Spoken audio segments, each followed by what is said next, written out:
Hello and welcome to the Vegan Corner.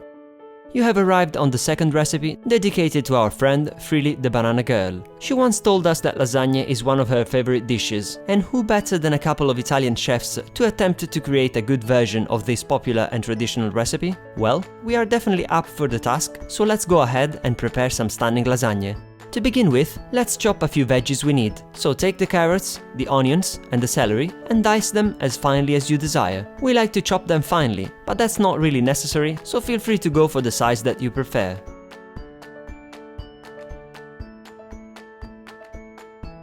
For the bechamel sauce, place a saucepan over a medium heat and tip in the dry ingredients followed by the milk. Whisk the ingredients properly to disperse the starch. Now, swap the whisk for a spatula and start stirring the ingredients. As soon as the milk is warm, you can add in the vegan butter and keep stirring to dissolve it. The butter adds some richness to the sauce, but it is not mandatory to use it. Stir constantly until the sauce thickens and reaches boiling point, and then turn off the heat. Let the sauce cool down completely before using it. For the tomato sauce, take a pan, place it over a medium heat, and tip in the onions, the carrots, the celery and the passata. Clean the bottle of passata with the water from the recipe and add the tomato water to the pan. How Italian of me.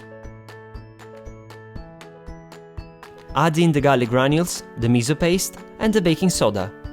Now bring the sauce to the boil, cover the pan with the lid, turn the heat down to the minimum and cook the sauce for 15 minutes. If your passata is already quite thick, you might want to adjust the cooking time to prevent it from becoming excessively thick. In the meantime, you can rehydrate the TVP by placing it into a bowl, covering it with boiling water and letting it stand for 1 minute. Once the time has elapsed, drain it and squeeze out the excess water. If you don't want to use TVP, also known as textured vegetable protein, you will find some substitutes in the description below.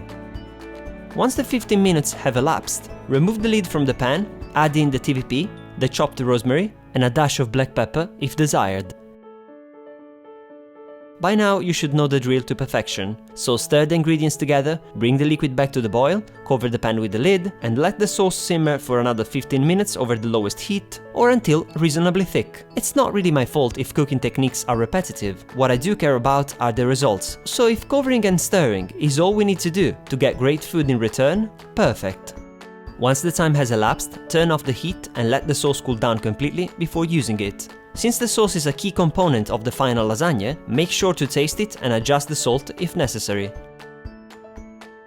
Believe it or not, we are ready to layer the final lasagna, which is likely to be the easiest of the tasks of this recipe. Actually no, the easiest thing to do is to preheat the oven to 180 degrees Celsius or 360 degrees Fahrenheit, which you can do right now. For the sake of being thorough, here we are using a 23 cm 9-inch square oven dish. To build the final lasagna, dip some of the ragu into the dish, followed by some of the bechamel, and evenly spread the ingredients. By now it should be clear to you how many things you could do with this sauce apart from lasagna, so please don't be afraid of using this delicious looking ragu to make the ultimate pasta or rice dish. Now place a layer of pasta on top of the filling, add more ragu and bechamel on top of it, and also a layer of vegan cheese if desired. Keep alternating a layer of pasta to a layer of filling until you run out of ingredients, which in our case happened after the 4th layer of pasta. To get an even more appealing lasagna, add a generous layer of bechamel sauce on top of the last layer and also a good quantity of meltable vegan cheese.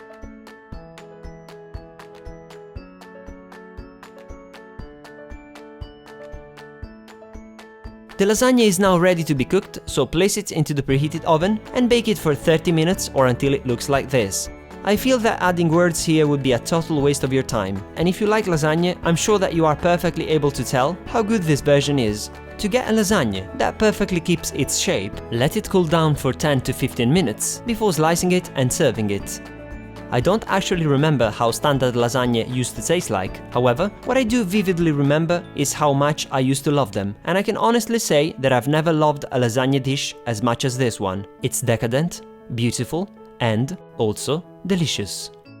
If you enjoyed today's video, please don't forget to give it a thumbs up before moving on and subscribe if you haven't already. Many thanks for watching and on to the next video.